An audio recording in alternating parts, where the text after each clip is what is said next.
이번에 워싱턴 백악관에서 이 미일 정상회담 있었죠. 저도 TV로 봤습니다.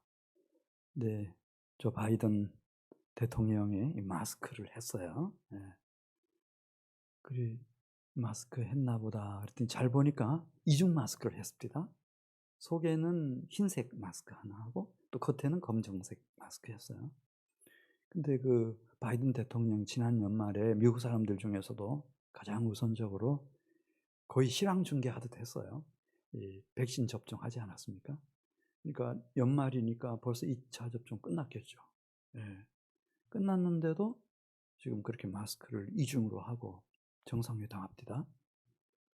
예. 지금 아마 백신 중에서 대다수의 사람들이 그래도 안심하고 지금 접종할 수 있는 게 모더나하고 화이자하고, 근데 미 제약사 화이자 그 총책임자가 얘기했어요. 아무래도 그냥 2차 접종까지는 2차 접종까지만 해서는 불안하고 3차 접종을 해야 되겠다. 그러니까 미 연방 정부에서 그러면 그렇게 하자. 그런 쪽으로 지금 가고 있는 거 같고, 그다음에 더 우리를 좀 근심스럽게 하는 대목은 3차 접종을 했더라도 그 유효 기간이 얼마 있는지를 정확히 모른다는 거예요. 6개월일지 얼마인지 잘 몰라서 아무래도 매년 이 백신 접종을 해야만 될 것 같다.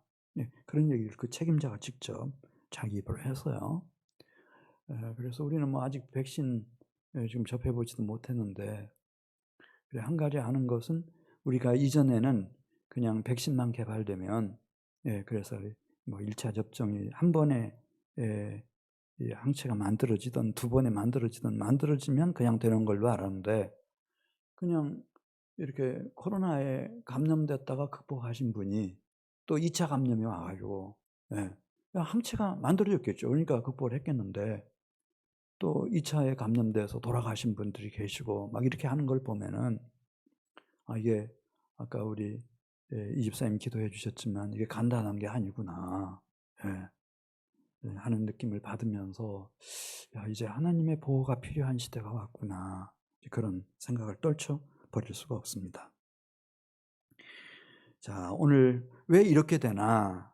시편 2편 1절에 있는 말씀을 보면은 계시의 말씀인 하나님의 말씀은 우리가 하나님을 떠나서 하나님을 대적하기 때문이라는 거예요.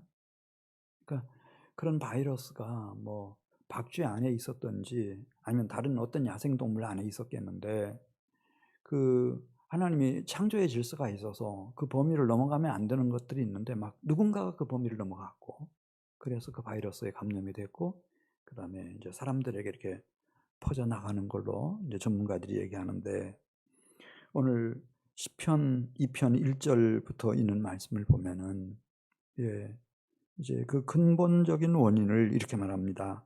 어찌하여 이방 나라들이 분노하며 민족들이 헛된 일을 꾸미는가? 세상의 군왕들이 나서며 관원들이 서로 꾀하여 여호와와 그 기름 부음 받은 자, 이 기름 부음 받은 자가 그리스도입니다.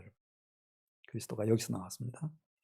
여호와 하나님과 그리스도를 대적하며, 우리가 하나님과 그리스도가 매놓은 게 있어요. 이거 풀면 안 되거든요. 그 결박은 우리가 그대로 유지해 줘야 돼요.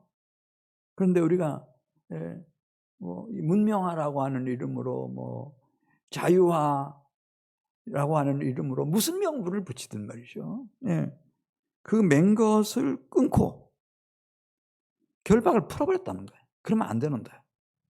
3절, 우리가 그들의 맨 것을 끊고 그들의 결박을 벗어버리자 하는도다. 그래서 이 세상이 지금 이 창조주이신 하나님과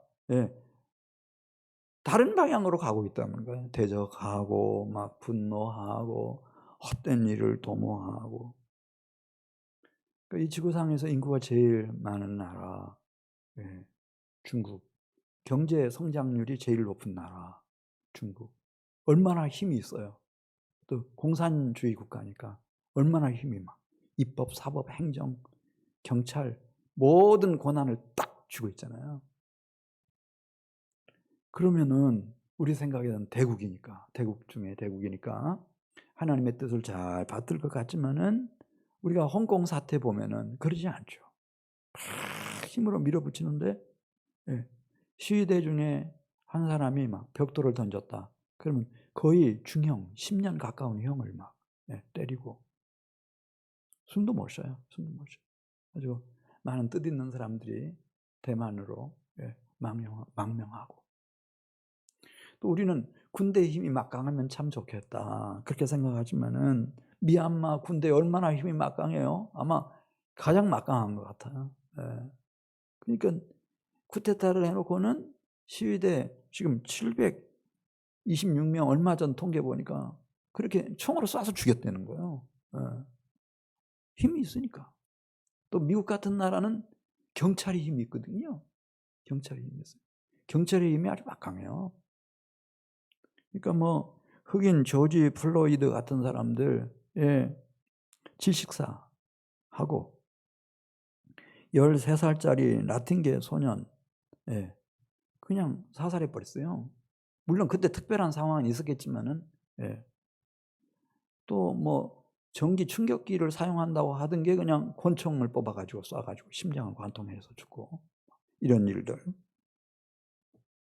우리는 큰 나라, 문명이 발전된 나라는 굉장한 하나님께도 영광을 돌리고 인류 사회에 기여를 할 거라고 일반적으로는 생각하지만은 예를 들면은 뭐 기후 변화, 이산화탄소 배출량 이런 거 보면은 작은 나라들이 그렇게 막 이 생태계 자체를 막 기후 변화를 일으키도록 우리의 미래를 막 가로막도록 그렇게 이산화탄소를 배출하지는 않죠. 인도라든지 적은 나라가 아니죠. 뭐 중국이라든지 아마 개인당 이산화탄소 배출량 계산은 미국도 뒤지지 않을걸요. 그 다음에 우리 미래를 가장 두렵게 만들고 절망적으로 만드는 것이 핵무기예요. 과학기술이 발달이 안 된 나라가 그렇게 합니까? 아니죠. 뭐 러시아라든지 뭐 다 보면 그게 최선진화되어 있는 나라들이 막 그걸 소량화해가지고 말이죠. 그래가지고 핵전쟁이 일어난다면은 그런 나라들로부터 일어나죠. 지금 그 얘기입니다. 근데 이렇게 하나님을 대적하고 하나님을 향하여 막 모여들어서 분노하고 헛된 일을 도모하고 이렇게 하는 시작이 그냥 어쩌다 잘못돼서 근래에 그렇게 된 게 아니고 성경은 원래부터 그랬다는 거예요. 에덴 동산에서부터. 금단의 열매인 선악과를 따먹었어요. 그리고 이 나무 숲을 사이로 숨어 들어갔어요. 사랑이신 하나님 찾아오시죠. 아담을 불러요. 아담아, 네가 어디 있냐? 이리 나오라. 너 왜 금단의 열매인 선악과를 따먹었어? 이렇게 물어요. 그러면은 잘못됐구나 이렇게 말씀드리고 회개를 해야 될 거 아니에요. 그런 기미가 전혀 안 보여요. 이 답변하는 그 태도를 보면은요, 그 논조가요. 이 원인 제공자는 하나님입니다. 막 그런 식이에요. 하와가 줘서 그 열매 먹었다. 하와 누가 만들었습니까? 이렇게 나가는 거예요. 하나님이 만들지 않았습니까? 누가 내 곁에 두어서 나의 아내가 되게 했습니까? 하와 더불어 한 몸이 되라고 한 육체가 되라고 한 사람이 누굽니까? 막 이렇게 따지고 들어가는 거예요. 거기서 뭐 잘못을 뉘우치고 회개하고 그런 건 없어요. 그런 분위기를 느낄 수가 없어요. 우리는 시간이 지나면 다 좋아질 거다 막 이렇게 생각하지만은 그의 장남 가인 여러분 아시죠? 가인이 제사를 지냈는데 하나님이 안 받으셔요. 그리고 안 받으신 이유 설명했어요. 그냥 이렇게 형식적인 제사만 가지고는 안 되고 너의 삶, 선한 삶이 중요한 거다. 악을 내가 가증히 여긴다. 선해야 된다. 선한 삶이 있어야 그 드리는 예배를 내가 받는다. 그랬더니 막 노발대발하는 거예요. 그리고 막 정면으로 하나님을 대적하는 거예요. 그렇게 주의를 줬는데도 그냥 아벨을 데려다가 쳐 죽여버리잖아요. 기가 막혀서 하나님이 찾아오셔요. 찾아오셔서 내 아우 아벨이 어딨냐? 그의 피가 땅에서 지금 부르짖고 있다. 그러니까 딱 그런 거예요. 내가 아우 아벨을 지키는 자입니까? 예. 조금도 뭐 내가 잘못했다든지 살인이 죄라든지 뭐 그런 태도나 그런 느낌이 전혀 없는 거예요. 전혀 없어요. 결국은 하나님이 홍수로 심판하시잖아요. 다 타락하니까 하나님 믿는다고 하는 사람들까지도 막 그 물결이 다 막 떠내려가니까. 그러고 나서 다시 이 땅에 사람들이 번성하기 시작했을 때 그들이 이제 떠돌다가 신할 평지를 만나요. 얼마나 땅이 비옥하고 기후도 좋고 뭐 강수량도 뭐 충분하고 그냥 옛날 같으면은 온종일 일을 해도 항상 배고팠는데 이제 하루에 2시간만 일해도요 1년 먹고 살 게 넘잖아요. 넘잖아. 그러니까 사람들이 모여가지고 연구도 하고 기술도 개발하고 그래가지고 그게야 최초로 인류사상 최초로 벽돌을 돌처럼 그렇게 견고하게 굽는 기술을 찾아내게 됐어요. 그리고 그 벽돌과 벽돌을 연결시키는 역청이라고 하는 것도 사용할 수 있는 기술이 탁 탄생이 된 거예요. 그 딱 모여가지고 무슨 얘기하죠? 우리가 타워를 건설하자는 거예요. 마천루처럼. 그 꼭대기가 하늘에 닿게 하고 우리가 절대 흩어지지 말고 우리의 이름을 후대에 날리자 이거예요. 벌써 그 시대에 이런 바벨이라고 하는 말이 신의 문이라는 뜻이에요. 이게 신전인 거예요. 신전. 그 꼭대기에서 이제 자기들이 만든 그 우상에게 신에게 절하는 거죠. 종교를 만드는 거죠.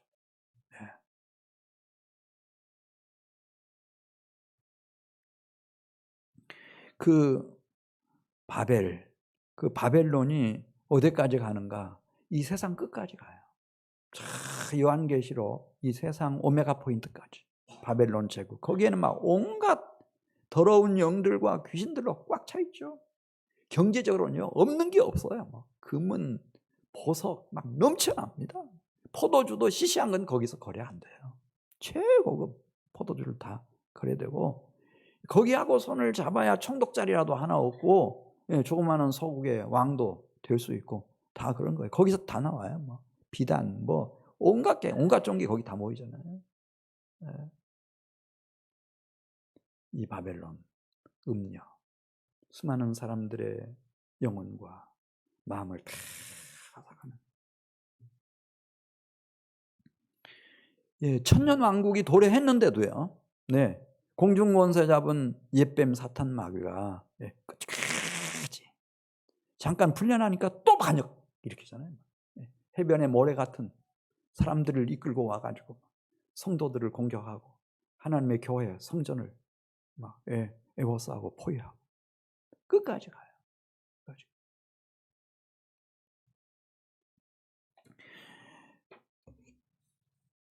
그러면은 우리 인류는 어떻게 될 것인가? 오늘 4절 가서 보겠습니다. 그런 장면을 하나님께서 처음부터 쭉 줄곧 봐오시면서 이제 안 되겠구나. 손 떼야 되겠다. 가망이 없다. 하나님 그렇게 하실까? 우리 4절 말씀 같이 읽습니다. 하늘에 계신 이가 웃으시며 주께서 그들을 비웃으시리로다. 그때에 분을 발하며 진노하사 그들을 놀라게 하여 이르시기를. 중요한 대목이에요. 그렇다고 해서 하나님이 그냥 포기하시고 내가 졌다 이렇게 손들고 물러가실까? 하나님은 그런 분이 아니라는 거예요. 이게 창조주이시기 때문에 전지전능하신 하나님이시기 때문에 특별히 이 땅 위에 있는 하나님의 형상대로 지음받은 사람들의 영혼을 사랑하시기 때문에 그래서 하나님이 놀라운 결행을 하시는데 그게 6절에 나와요. 내가 나의 왕을 세우리라. 근데 지금 완료 시제로 되어 있어요. 세웠다 이렇게. 이 예언서에서 시편도 마찬가지고 이렇게 완료 시제를 쓸 때는 앞으로 이제 시편 2편은 유대인 학자들은 다윗이 썼다고 그렇게 생각해요. 천년 후에 그리스도가 시온의 왕으로 세워질 거예요. 그러나 하나님이 반드시 이루실 일이기 때문에 여기 보면 시제를 완료형 시제를 쓰고 있어요. 내가 나의 왕을 내 거룩한 산에 세웠다. 왕을 세우신다는 거예요. 왜냐면 이 세상에 그런 불량한 왕들 가지고는 안 되니까. 진짜 왕을 세우신다는 거죠. 근데 세우는데 어디에다가 세우는가? 시온에다 세운다. 시온이 어디예요, 여러분? 성전이 있는 예루살렘. 네. 그런데 하나님 보세요. 이분이 얼마나 이 정확한 분이시고 얼마나 완전한 분이신지 보세요.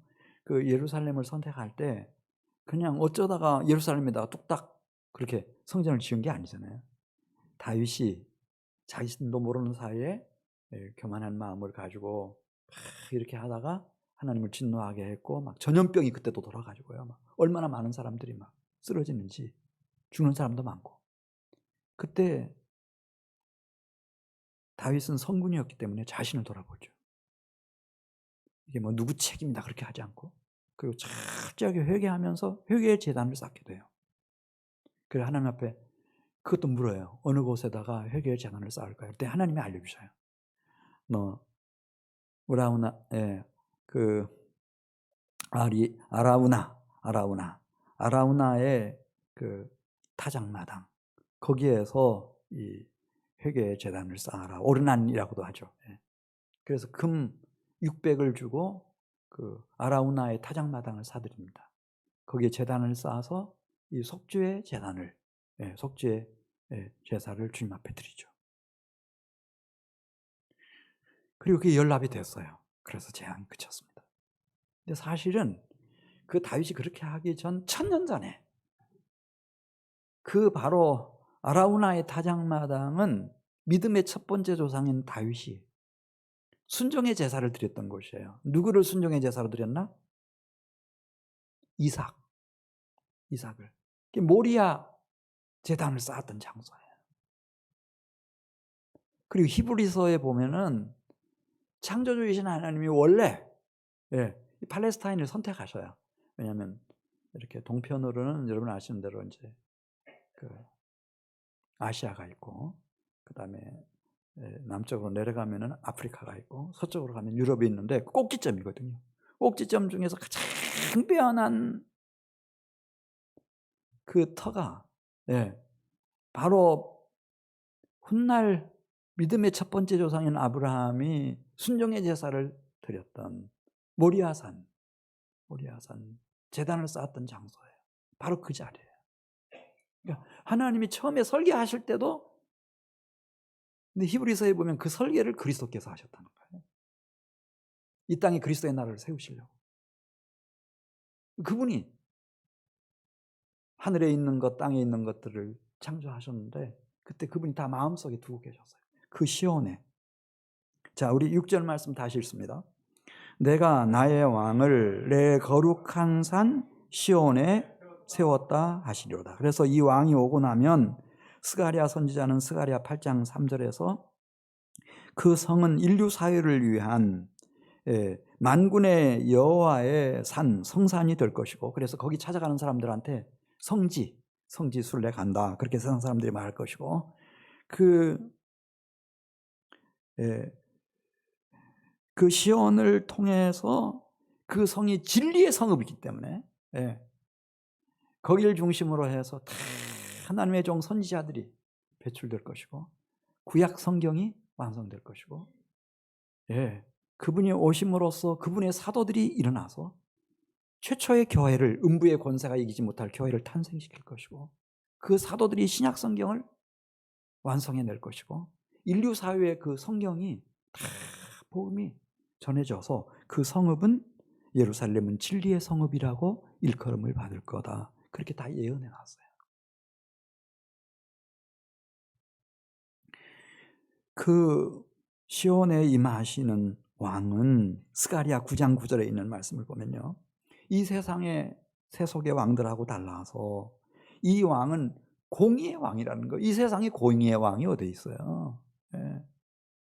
그런 척 그렇게 사람들에게 보여주는 것이지 공의로운 왕이 어디 있습니까, 여러분? 그러나 이분은 공의로운 왕이시고, 그리고 자기의 통치 휘하에 있는 백성들에게 다 일일이 구원을 베푸시는 분이심에도 불구하고 이분은 겸손하다는 거예요. 그래서 이 세상의 왕 중에 나귀를 타는 왕이 어디 있어요? 그것도 나귀 새끼를 타고 종려주일에 그 시온에 입성하시잖아요. 겸손하신 왕이다. 이분은 군대가 없어요. 에브라임의 병거와 예루살렘의 말을 끊겠고 전쟁하는 활도 끊으리니, 그렇지만 그가 이방 사람에게 화평을 전하는 평화의 왕이라는 거예요.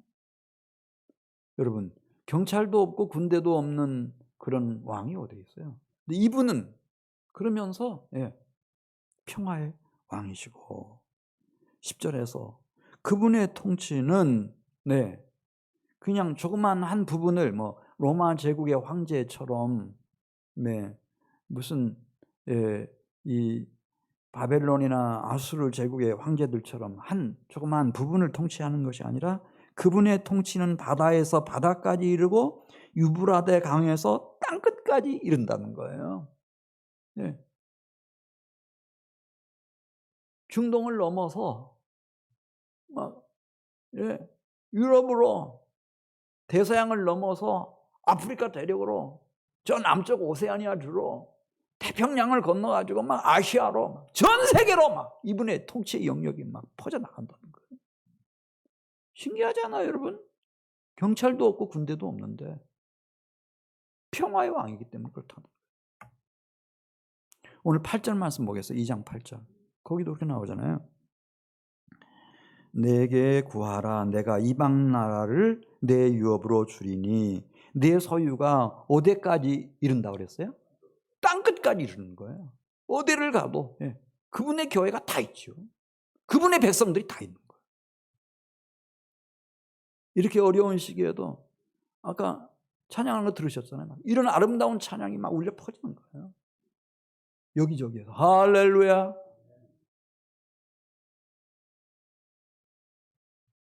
왜 그럴까? 그 이유를 이제 7절에서 썼어요. 이분은 그냥 우리가 뽑아가지고 막 인기 투표하듯이 당신이 왕하시오, 대통령 하시오, 그렇게 된 분이 아니고, 2장 7절에 있는 말씀 보면은 이분은 누군가 내 아들이라 오늘 내가 너를 낳았도다.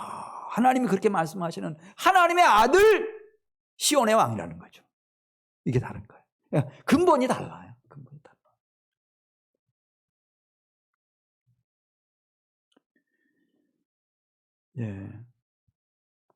이분은 그 통치 기간이 히브리서 그 1장 8절에 있는 말씀 보면 아들에 관하여는 하나님이여 주의 보좌는 영영하며 주의 나라의 규는 공평한 규이니이다. 그런 말씀 나오는데 통치 기간이 다 정해져 있잖아요. 뭐 김일성이라도 김정이라도 통치 기간이 있어요. 그런데 이분의 통치는 땅끝까지 이루고 공의로운 통치인데 영원한 통치라는 거예요. 영원한 통치. 한번 이제 시온의 왕으로 이분이 딱 세워지면 이분의 나라는 세상 끝날까지 영원 무궁토록. 할렐루야. 그분의 보좌는 영영하다. 영원하다는 뜻이에요.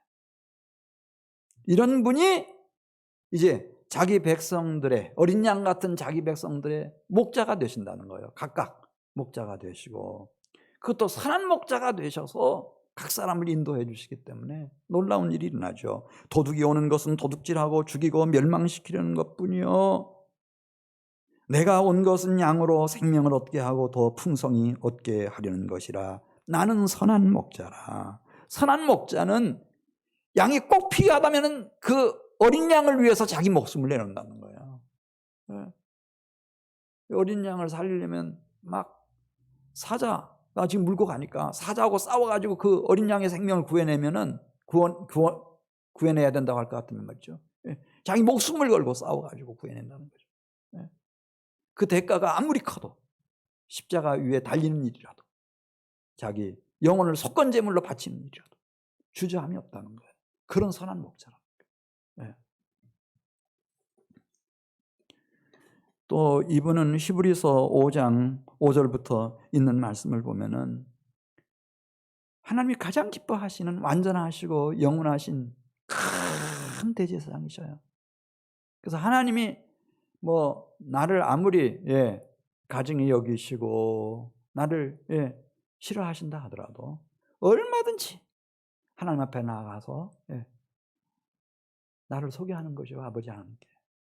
전용인이는 내 형제라고, 내 친구라고, 여기 앉아 계시는 한 분 한 분 내 신부라고. 그렇게 하면 하나님 마음이 다 녹아내린대요. 할렐루야. 다 사랑하게 된대요. 그래서 참되시고 완전하시고 영원하신 큰 대제사장, 하늘 성소에서 우리를 위해서 사역하고 계시는 뿐만 아니라 오늘 시편 2편 9절에 있는 말씀을 보면은 하나님을 대적하고 분노하고 헛된 일을 자행하고 이 못된 일을 하는 이 악의 세력에 대해서, 어둠의 권세에 대해서요, 이분은 왕이세요. 철장 권세를 가진 왕이에요. 2장 9절 보겠습니다. 절대 이분이 그 무기력한 왕이 아니에요. 연약한 왕이 아니란 말입니다. 우리 2장 9절 말씀 같이 읽습니다. 내가 철장으로 그들을 깨뜨리며 질그릇같이 부수리라 하시도다. 시편 110편 5절 말씀 보면요, 뭐 어떤 대단한 나라의 왕들일지라도요, 아니면 여러 나라가 연합군이나 동맹을 맺어서 하나님을 대적하고 하나님 앞에서 분노한다 할지라도요, 그냥 질그릇 부수듯이 하나님께서 심판하신다는 거예요. 여호와께서 그들을 파괴하고 건설하지 아니하게 만들어 놓으신다는 거예요. 그런 권세를 가지신 분이죠.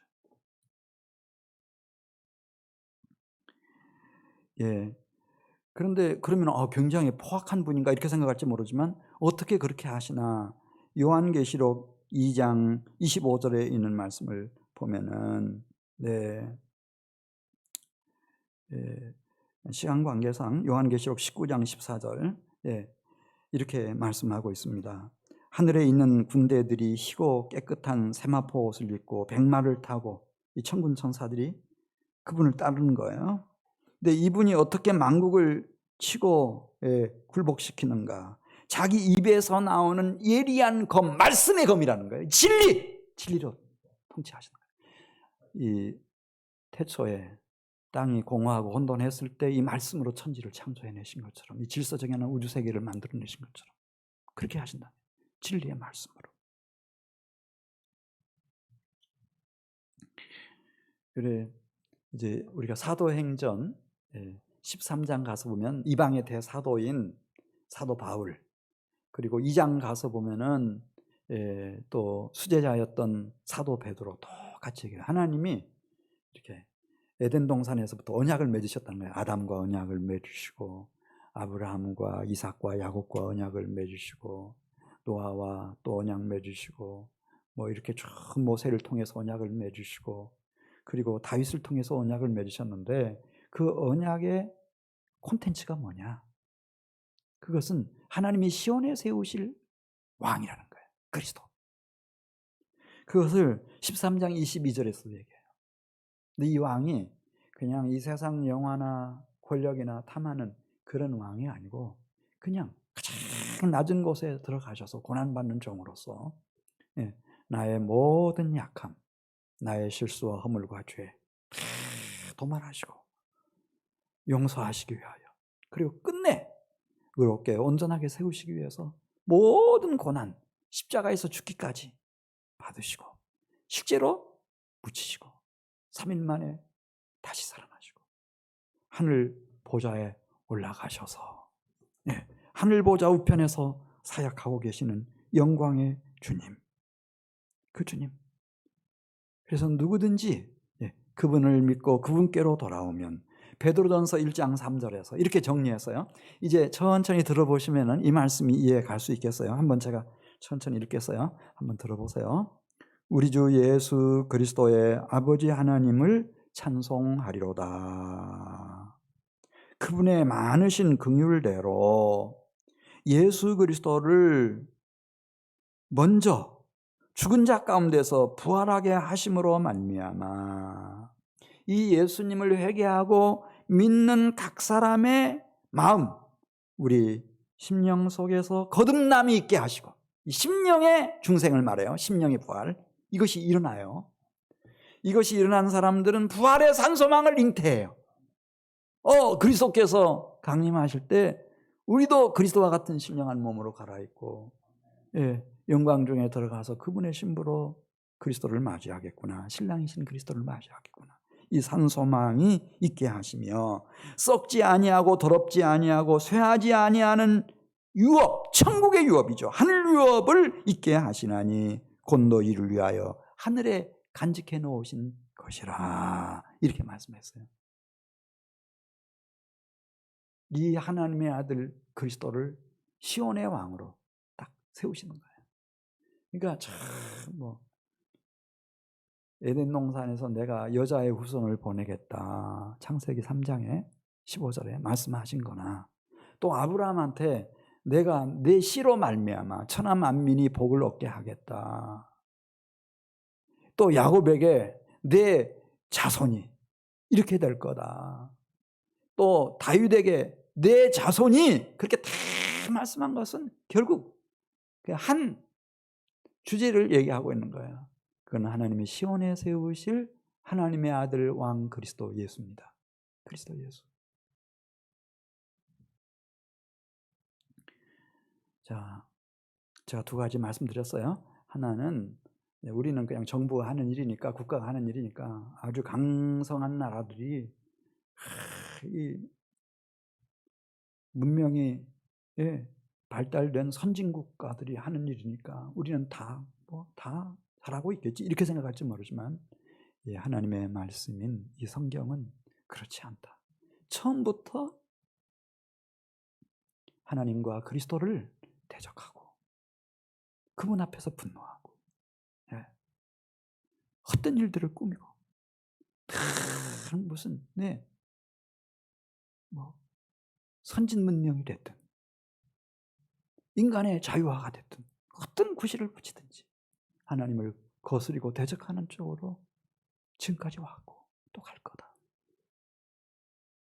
그러니까 조금씩 느끼기 시작한 거죠, 우리는.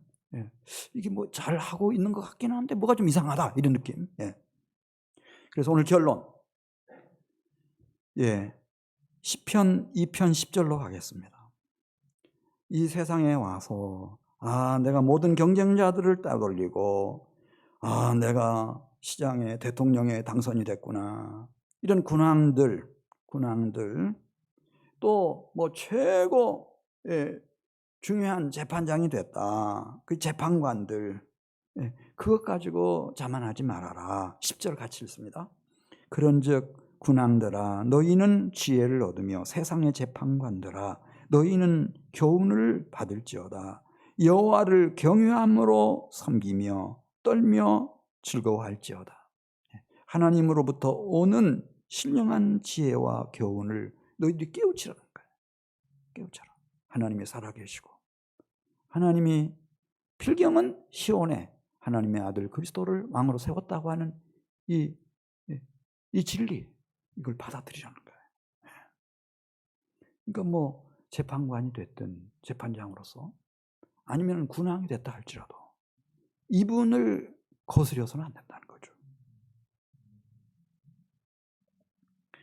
히브리서 1장 2절에서 그렇게 썼어요. 하나님이 이 모든 날 마지막에 아들을 통하여 우리에게 말씀해 주신 바에 의하면 이 아들을 하나님이 만유의 상속자로 원래 세우셨다는 거예요. 만유의 상속자로 세우셨고, 그리고 모든 세계를 이 그리스도가 지켜 하셨다는 거예요. 그로 말미암아 모든 세계를 지으셨느니라. 이 우리가 살고 있는 지구와 이 우주 세계를, 또 영혼을 가진 인간 존재를, 나를 이 세상에 태어나도록 다 계획하신 분이 그리스도라는 거예요. 그러니까 갑작스럽게 충동적으로 내가 내 아들을 보내야 되겠다 그래서 한 게 아니고, 원래 하나님은 천지를 창조하시기 전에, 아니 영원전부터 그런 경륜을 가지고 계셨다는 거죠. 큰 지도자죠. 하나님은 큰 왕이십니다.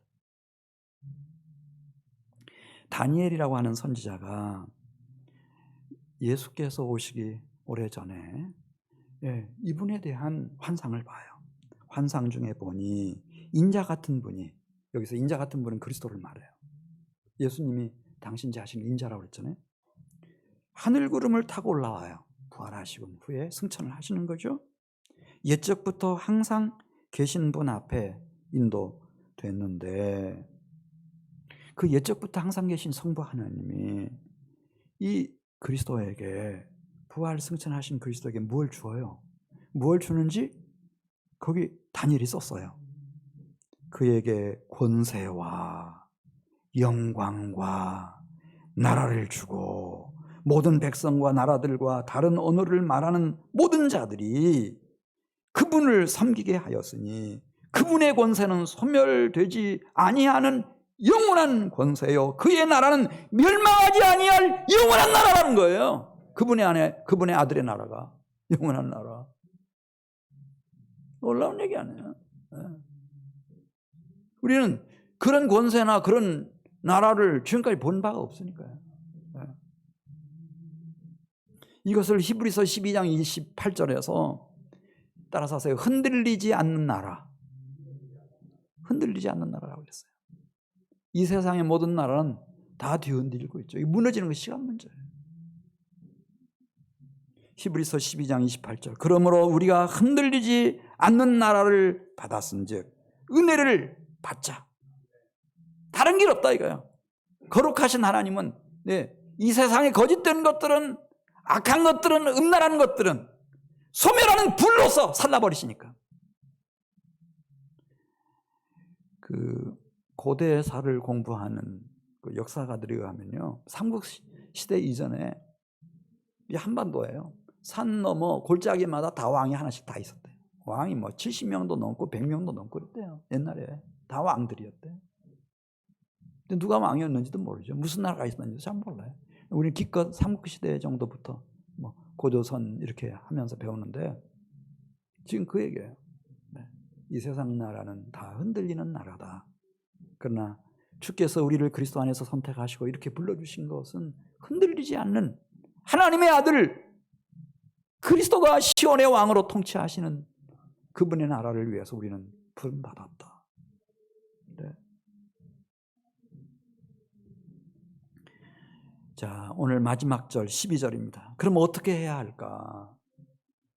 우리는 피난처가 필요한데 하나님의 보호 속으로 들어가야 되겠는데 어떻게 해야 되는지 12절 같이 읽겠습니다. 그의 아들에게 입맞추라. 그렇지 아니하면 진노하심으로 너희가 길에서 망하리니 그의 진노가 급하심이라. 여호와께 피하는 모든 사람은 다 복이 있도다. 대피소가 필요한 거예요. 하나님의 보호가 필요해요. 하나님의 피난처가 절대로 필요하죠. 그리고 그 피난처로 피한 사람들은 모두가 다 복이 있다고 그랬어요. 그분이 보호해 주시고 구원해 주시고 치유해 주시고 온전케 세워 주시고 영원한 영광에 들어가게 하시고. 근데 어떻게 하면은 그러면은 피난처이신 아버지 하나님께로 나아갈 수 있나? 12절 상반절에서 그분의 아들에게 무엇을 맞추라고요? 입을 맞추라는 거예요. 입을 맞추. 지금은 참 조심스러운 시대가 됐어요. 손자하고도 입 맞추기가 힘들고 귀여운 아들 딸들하고도 입 맞추기가 힘들고 그렇습니다만은 여기 고대에는요 이제 입을 맞추는 게 있었어요. 예를 들어서 큰 두 나라가 싸워요. 전면전을 해요. 그 중에 한 나라는 이기고 한 나라는 패하죠. 그 패배를 당한 나라의 왕이 승전한 국가의 왕 앞에 가요. 그리고 무릎을 꿇고 그 발 앞에 엎드려 가지고 승전한 국가의 왕의 발등에다가 입을 맞춰요. 이게 입 맞추는 거예요. 이게 무슨 뜻인가? 내가 내 나라의 왕이지만은 나를 용서해서 살려주기만 한다면 내가 내 조국으로 돌아가 가지고 당신을 나의 왕으로 정말 존경하고 잘 모실 것을 공적으로 다짐합니다. 복종하겠다고 하는 그런 약속을 담아서 그 승전한 국가의 왕의 발에다가 입을 맞추는 거예요. 근데 성경에 보면 정말 하나님의 약속대로 시온에다가 하나님의 아들 시온의 왕 그리스도를 보냈을까요? 안 보냈을까요? 보내셨죠. 그렇지 않으면 기독교가 없어졌죠. 왜냐하면 기독교는 구약 성경부터 너무 그 메시지가요 단순해요. 불교나 이런 것처럼 복잡하고 난해한 게 아니에요. 똑 떨어져 버려요. 시온의 왕을 세우는 거예요. 왔어요. 근데 한 마을에 예수님이 바리새인의 집에 식사 초대를 받아가지고 거기 이제 계실 때 그 마을에 여인 하나가 있었어요. 이 여인은 미혹을 많이 받았어요. 이 남자한테, 저 남자한테 너무 많이 상처도 받고 그러다 보니까 이상한 여자가 돼버린 거예요. 근데 이건 아니다는 생각이 들어요. 마음속에는. 그리고 이게 성령이 감동하시겠죠. 그분의 영이 막 역사하는데 이분밖에 없는 것 같아요. 나의 목자가 이분밖에 안 계시는 것 같고, 나의 왕이 이분밖에 안 계시는 것 같고, 나의 신랑이 이분밖에 안 계시는 것 같아요. 그래서 아주 귀한 향유, 옥합 병을 가지고 그분을 찾아가죠. 근데 그분이 계신 그 바리새인의 집에 들어가자마자 얼마나 눈물이 나는지, 내가 지금까지 잘못 살아온 지난 날을 돌아보면서 회개와 통곡이 터져가지고요. 그분 곁에 엎드려져가지고 막 울고 있는 거예요. 얼마나 울었는지. 정신을 차리고 보니까, 느낌이 이상해서 보니까 예수님의 발등에 엎드려서 거기다가 막 자기 얼굴을 묻고 울고 있는 거예요.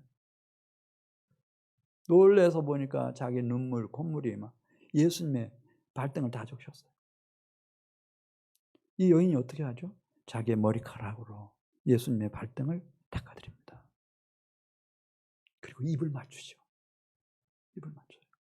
다 사람들 보고 있어요. 입을 맞춰요. 그리고 그 향유가 담겨있는 나도를 열어가지고, 나도 향유가 들어있는 옥합을 열어가지고 예수님 발에다 부어드렸어요. 사람들이 수근수근해요. 좀 뭐 하는 짓이냐 막 이럴 때, 그때 예수님이 이 여인에게 했던 이야기, 이 여인의 많은 죄가 사하여졌도다 이렇게 말씀하시고, 그 여인에게 직접 말씀하세요. 내 죄가 사함을 받았느니라. 아마 병양 구절일 것 같아요. 이것을 마가복음 14장 9절에서 사람들이 막 수근수근하고 막 이렇게 하니까 예수님이 제자들을 향해서 이렇게 말씀하셨답니다. 내가 진실로 너희에게 이르노니 온 천하에 어디서든지 복음이 전파되는 곳에는 이 여자의 행한 일도 말하여 그를 기억하리라. 바로 이거였어요. 그분은 우리를 설계하신 분이거든요. 나를 지으신 분이시고 이 땅에 보내신 분이셔요. 아담과 하와의 후손으로 태어난 우리가 흙인 걸 다 아시죠? 티끌인 걸 다 아세요? 얼마나 미약하고 얼마나 미혹받기 좋은 존재인지 다 아세요? 다 알죠. 그래서 오늘 12절 말씀, 정말 우리를 책임지고 보호해 주시고 구원해 주시고 영화롭게 하실 피난처이신 하나님께로 돌아가기를 진정으로 소원하는, 이 여인처럼 소원하는 심령이 있다고 할 것 같으면 주님이 원하시는 것 딱 하나예요. 하나님의 아들 시온의 왕 그리스도 예수에게 무엇을 맞추라? 입을 맞추라는 거예요. 항복하고 돌아오는 뜻이에요. 그리고 이분을 사랑한다고 하는 뜻이에요. 입을 맞추는 거예요.